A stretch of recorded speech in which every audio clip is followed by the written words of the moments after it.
Hi guys, this week we're going to talk about screenwriting rules. To start with, there is no screenwriting rules. The idea of a rule is that it conforms people's behaviour. If you break a rule, there is punishment, there is retribution, you get kicked out of the game, you get a penalty given against you. There is some reason, some forfeit that you'll have to give up or something imposed upon you if you break a rule. Screenwriting doesn't have those rules.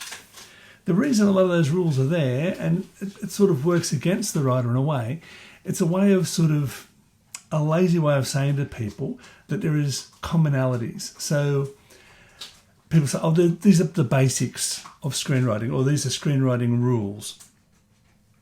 But by putting that language into our environment, into the screenwriting world, it makes people think they have to conform. And then people will excuse it by saying, well, once you know the rules, then you can break them. That's foolish. If you can break the rules, it means the rules are arbitrary, which means they're not rules because there's nothing to be enforced. There you go. Where did they come from? Well, Jung, the psychologist, friend of Sigmund Freud, came up with the concept of a collective unconscious, that we all have a similar belief, that we all have collectively the same unconscious thoughts because of we all share the same pressures, we're all on the same planet, we're all in the same society, that we've all seen the same histories. From an empathy matrix point of view, I'll put a card at the end, that has developed within society a collective unconscious. From there, it was taken one step further to the idea of, the hero of 1,000 faces, I'm trying to think who wrote that. If there's a collective unconscious, is there a collective story? Is there one story universal to humanity as a collective unconscious is? This was the idea of that study. And from that academic work, they came up with the idea of the hero's journey, that in most of these old stories, the hero is reluctant. Then even when they're posed with something, they go, no, I don't want to do it. I'm not going to do that. And then something happens and pushes them out the door, and then they have to go on their journey. Then there's all these things in those stories. There's a mentor, which is a proxy for the audience. There's all these things. And most stories follow these patterns. So they're not rules, they're commonalities. Okay? You don't have to have them in there. You can start, and a lot of films do, bang, straight away in an action scene. I think it's the Avengers too, where we start with the Avengers flying through a forest, attacking something. No one says to them, like Nick Fury doesn't go, I want you to go and attack that. They go, no, I can't attack that. And then something happens and forces them to do it. And then someone comes and becomes the mentor to the... We don't have to follow the hero's journey. People say, oh, it's because it's a sequel. But, okay, it's a sequel, which proves it doesn't have to follow the hero's journey. So the hero's journey are just commonalities, not rules. There is no rules in screenwriting. I'm a big believer in the idea of tools, not rules. So some people try to relabel these rules and say, oh, but they're just a collection of tools. No, they're not tools. They are rules. They are a format. There's something you should follow. But once you realise that they're just commonalities, that most people have made those decisions because of our collective unconscious, because of our shared experience, we can see that it might be interesting to sort of follow what most people understand as being a story.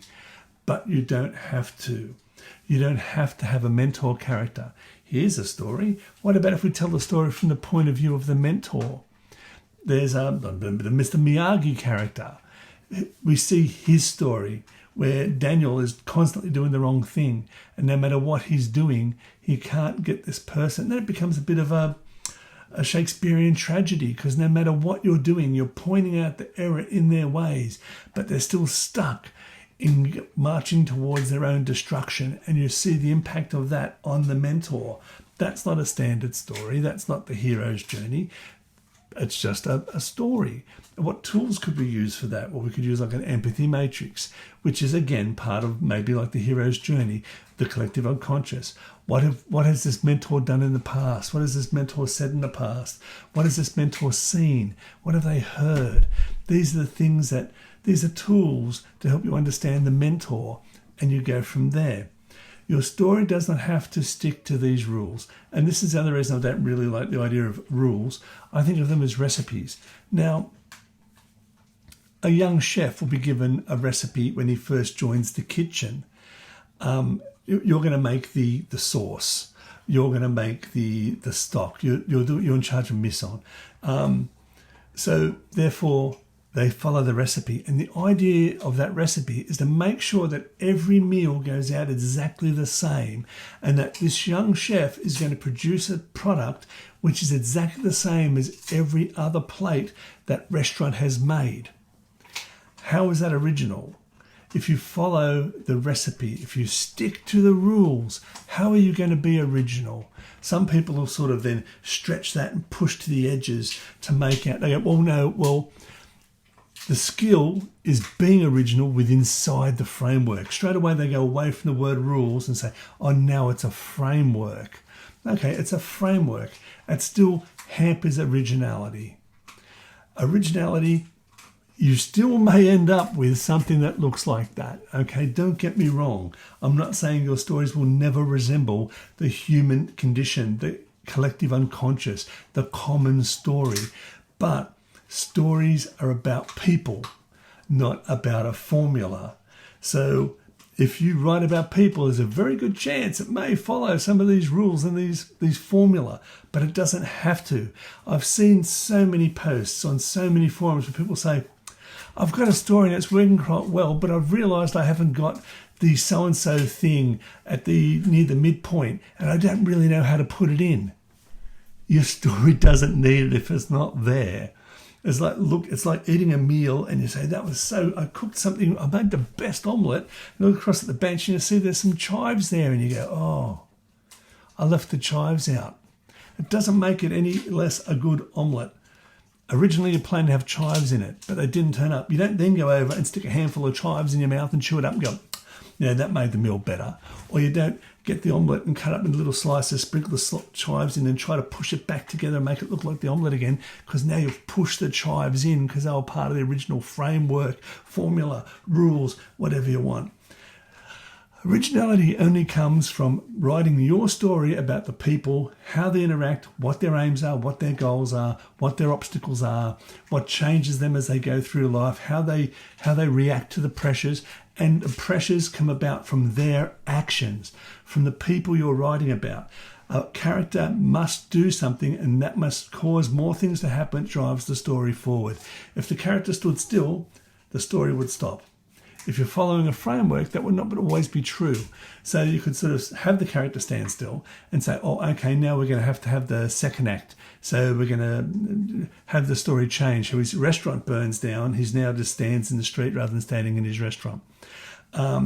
People come up and start throwing things at him, and they start throwing more things at him, so more adversity is hitting him. But he's not doing anything. These people are coming and attacking him, not because he's done anything. He didn't go out and cause a problem which made them attack him. They just attacked him for no reason, because the formula would allow that to happen. That would be a really bad story. That's it. Remember, we do the things down the bottom. If you would, that'd be so great. Thank you. It helps the channel grow, helps other people see these videos. A comment from a new person, Chesty. I asked them whether they were an Aussie because there was an old Aussie clothing brand, and their main icon to their advertising was Chesty Bond. So thank you for your comment, Chesty. Jim Boston, a previous commenter, I know he watches these videos. He announced this week that he's giving up his day job, so hopefully he's going to turn out some magnificent work. Keep working on his piano, because I watch his piano playing on his YouTube channel. Congratulations, Jim. I'm a bit jealous. And everyone, until next time, keep writing. Bye, guys.